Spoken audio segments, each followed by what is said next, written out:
Welcome to the STEM Pathways with Rohan Sharma podcast, where we dive into the exciting world of science, technology, engineering, and math. In each episode, we share exciting stories, groundbreaking research, and inspiring interviews with experts and enthusiasts who are pushing the boundaries of innovation. Whether you're a student or professional or just curious about how the world works, join us as we explore the endless possibilities of STEM. Let's get started. Today, I'll be interviewing Alan Naliath, who recently dropped out of Stanford University. How are you doing today? Yeah, things are good.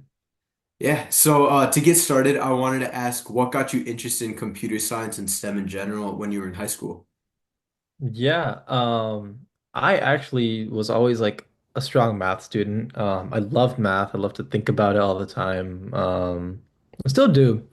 And I really enjoyed just the logic of it. My position has always been like math is something that you discover, not invent. Math is like a fundamental reality of the universe we're in.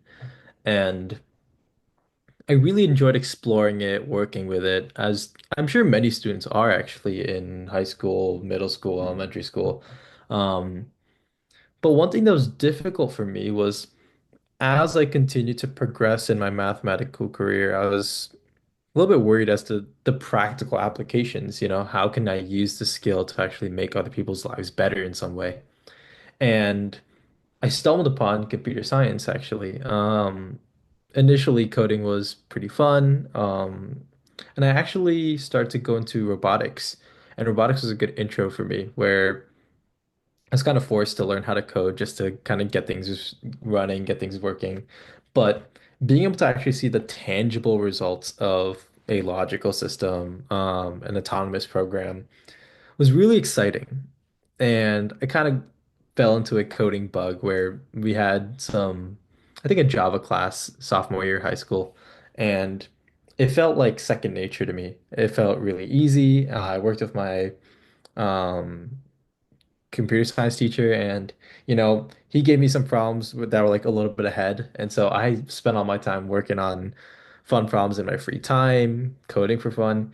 I think the biggest thing when you're learning a topic in STEM or just a topic in general is actually if you're a little bit ahead of the curve, if you have a little bit of bandwidth, and if you have the mentality that you're not super stressed, right? It's challenging, but not like really difficult.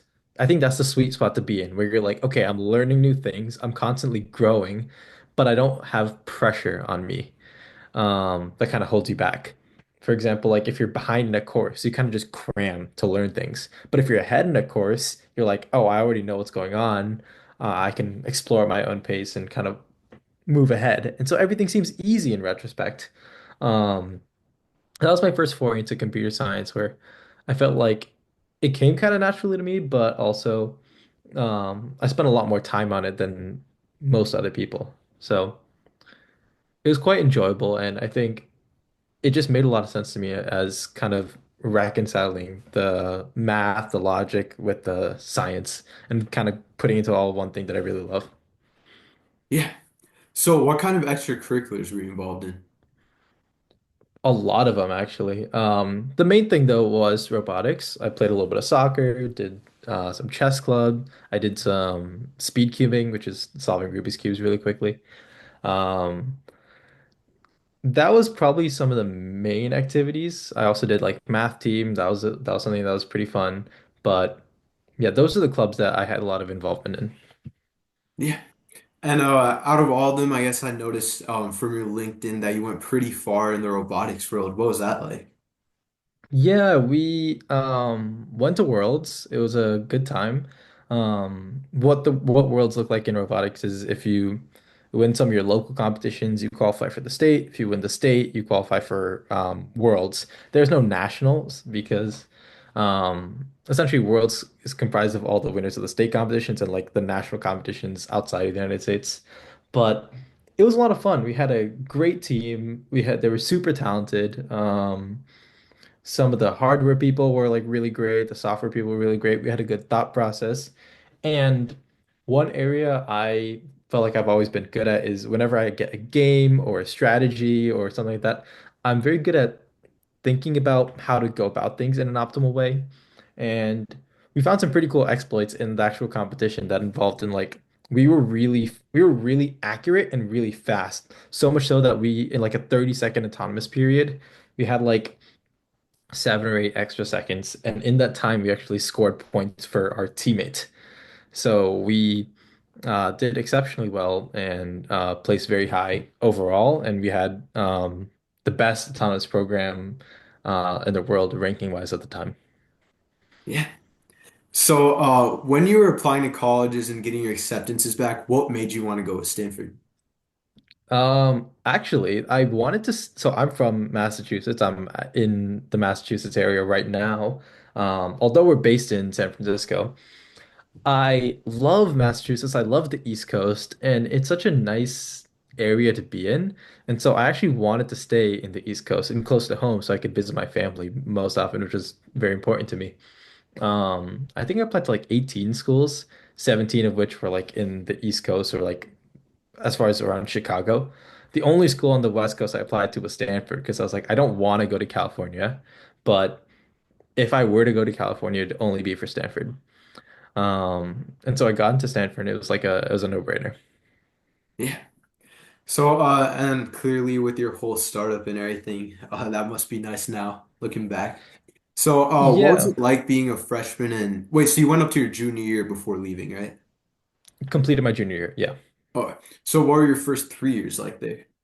Um, Not easy. A lot of growth, a lot of change. I, for the first time, I was like thrown in a very new environment with absolutely no friends and kind of forced to create a new social circle. That was something that was big for me.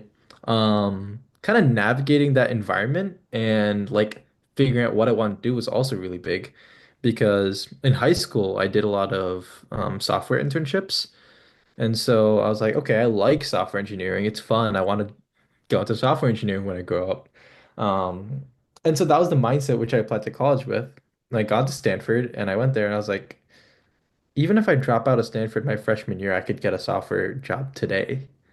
What am I doing here? And so that was a big, almost identity crisis, a moment where I'm like, what am I doing at the school? Like, I don't need a degree to get a software job. I can just get one right now with the skills that I have. I could work on projects. So, what's going on? And so I spent a lot of time exploring. Um, and there's a class at Stanford called Entrepreneurial Thought Leader Seminar, where they bring in like CEOs, c company leaders, people that are big into industry to just give talks about their experience, their life. Um, and one talk by Nikhil Vishwanathan, who's the CEO of Alchemy, really changed my life. He kind of talked about the 10 years after graduating from Stanford and what his life was like and building a bunch of projects and eventually creating Alchemy, which grew to like a $10 billion valuation in I think a year and a half. One of the fastest growing companies of all time. And the big, point of the talk was that everyone focuses on how fast the company grew, but like no one mentions the 10 years of work he did before that. And in that talk, I feel like I've never resonated with someone that was successful on that deep of a level before. I was like, every decision he's made, the paths that he went down in his life, the way he was thinking, the way that he felt, um, the weird things that made him different. I was like, I can see myself going down that path. And I've never really felt that way before. And I was like, this is kind of magical. This kind of unites all the things about software engineering that I like and the things that I don't like. In my software internships, I really didn't like how much power my manager had over me. If I had a great idea and I just wanted to work on it, like I kind of have to follow the rules or I have to like listen to what other people say. I have to just um, get my decisions approved. And you kind of just like a little cog in the machine, which works for a lot of people, like if people just are kind of want to focus on their specific niche, they want to like contribute, they want to have good work-life balance. Obviously, software engineering makes a lot of sense, but I think my favorite experiences were when I had ultimate control over my project and I could just add things, remove things, change things, make decisions without approval. And I realized that That's exactly what a startup is. So a startup was kind of like my favorite parts about software engineering, kind of with the additional benefits of like being able to market your product, being able to grow it, being able to brand it, define it, sales. Um, Kind of put everything I was good at into like one package. Um, and that I think was like the I kind of went past the peak and started like the ball started rolling downhill. Things started going faster, and I felt like my Stanford experience was finally like happening in that I kind of had a higher purpose now. It's like something that was difficult, something that was not guaranteed. Because, even if you just graduate from Stanford and you have a very unexceptional experience there, you're still going to get a software job. And so that was difficult for me, but startups are hard. Startups aren't easy. And, just having the credentials of Stanford won't get you anywhere in the startup world because no one cares. And I love that. I think my favorite thing about startups are that if they fail, it's your fault.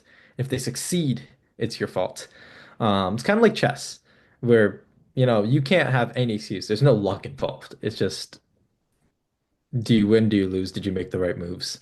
And for the longest time, I didn't know that was the case for startups. I thought that startups were like, oh, 99% of people fail, when creating a startup. So startups are just risky. Everyone says startups are risky. Startups aren't risky. 99% of people fail because only the like best 1%, succeed. There's a lot less luck in startups than a lot of people think.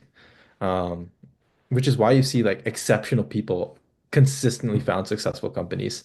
And sure, there's some dependence there. It's not a completely independent process, but um, just being aware of the fact that wait, startups aren't luck. I can actually make this work. This isn't something that is unrealistic.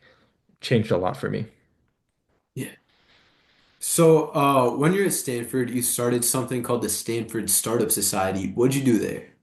That was great. I think going into my first couple years at Stanford, there were a lot of clubs on Stanford at Stanford, like BASIS, ACES. These are kind of organizations where people get together and learn about entrepreneurship. They participate in talks, speaker series, networking, fireside chats. And it's a good intro to entrepreneurship. I applied to them, didn't get into any of those. And so I was like, okay, I'm just gonna focus on my classes. And in hindsight, that was unfortunate. I wish I did get that kind of experience. And after spending a couple of years and saying, okay, now I want to work on startups full time. I want to, graduate and just work on startups after Stanford. I started building my own projects, and I was like, all of these clubs are so exclusive. Like Stanford loves exclusivity. There's so many people at Stanford who just like to get into things because they're exclusive. I don't care about that. I care more about like the environment or the vibes or the inherent value of an organization. And I felt that a lot of the entrepreneurship groups were filled with people who never actually made anything.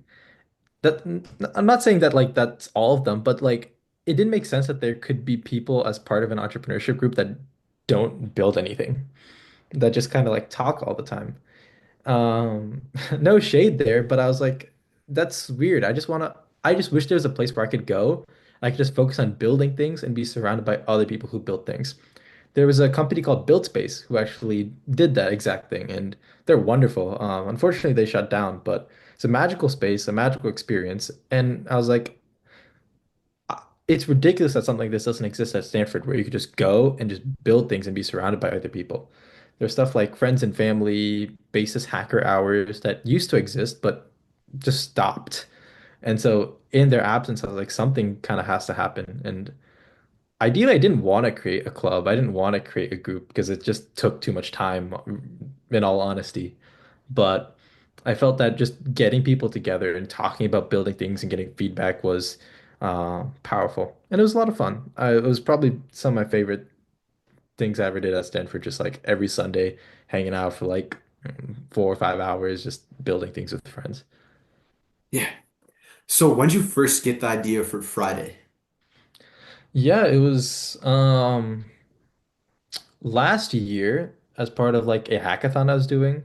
I again running the startup society, I had to I like the way I would market the startup society is I'd send ridiculous emails to all the Stanford mailing lists. they were infamous is a good word. But they got a lot of attention. And so because I was doing a lot of email marketing, I to send emails to the Stanford mailing list, you need to be on the Stanford mailing lists. And so what that meant was I was bombarded with as many emails as I was sending. I was getting hundreds of emails, and I was like, I need a solution to deal with this busy email inbox. And so I created just a machine learning system that would look at all my emails and give them a score from like 1 to 10 based on how important they were. So I could sort my inbox by importance. And like if I only had time for 20 emails, I'd get the important 20 emails out of there. But then I realized you still have to go through every email anyways. And so you need something better. And so this summer, instead of doing an internship, like I was actually my strategy was like, okay, I'm gonna apply to like Apple and Google because like those are the internships I want. I'm not applying anywhere else. And if I don't get into Apple and Google, I'm gonna work on my own thing. And I told this to a startup founder I was going on a walk with September 2023. So like the start of my junior year. And he was like, you're gonna apply to Apple and Google, but like you want to do startups when you graduate, right? And I was like, yes. And so he said, well, why even apply there? I said, well, I'm just gonna apply because if I do get in, that's nice to have. It's a good backup. It's safe. And he said, why have a backup? Just have no plan B. Just don't even apply to those companies. Work on your own startup this summer because if you have no plan B, plan A has to work. And so I really resonated with that. And also it meant that I didn't have to go through the whole like application recruiting process. So it was a win-win. But this summer, I was like, you know what? I'm just going to work on a startup because that's what I want to do. And if I start to work on a startup this summer and everything goes bad and I hate it and it's not fun and it just doesn't work out, then obviously I know that that's not a good career choice for me once I graduate. So it's a great test. And I started to build Friday over the summer. My co-founder and best friend, Advait, he joined me after a few weeks. And together we just built this up, applied to Y Combinator at the end of the summer and got in. And so dropping out was an option on the table. I still had 1 year left of Stanford, so do I wait a year and do Stanford, or do I just drop out and do IC? And the choice ultimately came down to the fact that I was at Stanford to build startups. I wanted to get into entrepreneurship, and here's the opportunity. So it didn't really make sense not to take it because, like, if you're, let's say you're trying to, you know, become a doctor. A doctor's not a great example, but let's say you want to become a doctor and like halfway through med school, someone's like, "Hey, we have a doctor position. We're just going to give it to you. Just take it." Like that. That's why you're there. Now, to be honest, doctor's different than, because you have to like learn some technical stuff in med school. But the point still stands. Like I want to be an entrepreneur, and so I was at a school to learn that, and the position was right there. So it made a lot of sense to take and drop out. So what's the whole process like from getting the idea to building the website to applying to places to fund you and all of that with making a startup? Yeah, the biggest thing is we kind of followed build spaces process, which is just build things quickly, ship things quickly, get feedback as fast as you can, and just iterate. And so Advait and I, we built out a product. It was a mobile app because I was a iOS dev. And so we built a mobile app. We added like an agent there that could like go through emails, answer them, read them, all that stuff. Um, and we just kind of like released it to people and said, hey, if you want to pay $20 a month, try to use this. And we got some feedback, we got some users, and at the end of the summer, we were like, we'll just take a shot. We'll just apply to like Y Combinator and just see how it goes. It went well. So what does Y Combinator do for you? Yeah, it's a startup accelerator. So what that means is that they take ideas that businesses that already exist and then help them put them on a track where they can become massive. So they connect you with people that can help you with funding, they give you advice, they give you a good mindset about how to grow, the decisions to make. In general, it's just a good community. I think that's a very underrated aspect of YC. If you're surrounded by people who are like all in on their startup, you're also going to be the same way because startup founders are very different than regular people. That's one thing I didn't love about Stanford. Like people were so focused on partying and social status and like looking important. But one thing I really liked about YC was that no one really went out. Almost nobody drinks in YC, which is very interesting. I thought that I was kind of different for like not wanting to drink alcohol very often, but pretty much everyone in YC is like that. So I think the thing about YC is like being a founder or having that founder mindset makes you a very weird person. And a lot of people aren't gonna like you because of it. But I think in YC, everybody's just as weird as you are. And so you feel less alone. Yeah. So what does YC look like? Are you guys all like meeting up at some building and then learning together? Yeah, so YC is an accelerator. That's the important thing. There's a few events that are mandatory, but most of them are optional. There's like dinners every once in a while. You have office hours every week. You have an office hour with your group partner, and then the other week you have an office hour with your group. I love the group office hours because everybody sets like a goal. Like, hey, I want to get $10,000 in revenue by in 2 weeks. And you set like ambitious goals. Um, and every week you come back and say, okay, did I hit it? Did I not? And it's like a big thing. It's really fun. You kind of push yourself to just go as fast as you can. And something that we wanted to make sure we had was that even after we left YC, to still have that mindset of just going really quickly. Yeah. So what stage is Friday in right now, and where do you see it going in the near future? It's early. We wrapped up an initial round of fundraising, but in the future, it's just give this to as many people as possible, help people as much as possible. I think the biggest goal for Friday is like there's so many people with a massive email problem. Friday, if you don't know, is a company where we're building an email assistant to help you manage your email. And hiring a human to manage your email for you like works, but it's super expensive and it's not accessible to pretty much anybody. Um, and so we want to give that experience to pretty much everybody.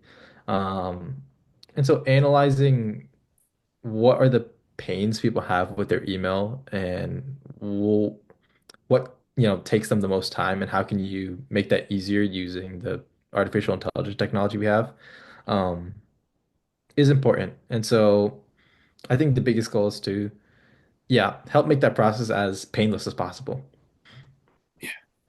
So, something I've seen from your online presence is you've come into contact with a lot of really impressive people. Can you talk a Mhm. little bit about that? Yeah, so I did this. We could have an hour-long conversation about this, but I think October 2023, I started this challenge called the Rejection Challenge, where I try to get rejected every single day. So ask someone for something and hear no. And that makes you a amazing person because you learn to be comfortable with rejection.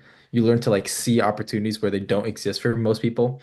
Um, and it makes you very bold. And so kind of as a challenge to myself, whenever I'd see a impressive person, like let's say Mark Andreessen's giving a talk, most people don't expect to be able to actually like go up to them and have a conversation. And most people don't. But if you really think outside the box, talk to the right people, go to the right places, find him, ask him for a photo, um, it's a kind of test to see like, okay, how can you think outside the box? How can you be bold? How can you be different than everybody else in a way? And put yourself in a situation that most people aren't able to put themselves in. Um, it's just kind of a fun challenge that I do. Like whenever I see someone important, like how can I get a photo? How can I meet him? How can I talk to him or her? So yeah, it's kind of a consequence of that rejection challenge. Put myself into uncomfortable situations. Who are like some of the coolest people you've gotten to meet? Meeting Sam Altman a couple of times was pretty great. He signed my laptop. If you go to Wikipedia and you go to the Sam Altman's Wikipedia page and you look at his signature and you click on it, there's gonna be a link to my Twitter where they found the signature. That's pretty fun. Meeting Sundar Pichai was pretty cool because that was like a whole process. Like that took a long time. Um, that was a challenge, but that was really fun. Um, Jerome Powell was also really nice. I met him on the same day as Sundar Pichai, actually. I asked him to sign some money for me because he's the chairman of the Federal Reserve. And we had a good back and forth. So that was also pretty nice. Yeah. So, for my last question, I wanted to ask if you have one piece of advice for someone who's still in high school or early in college wanting to follow a similar career path as you.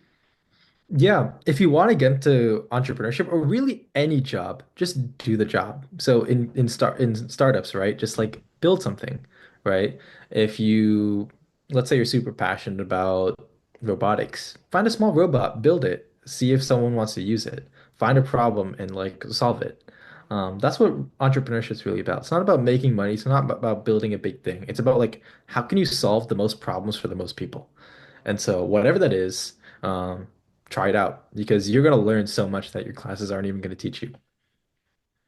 All right then. Thank you for coming on the podcast today. Thank you.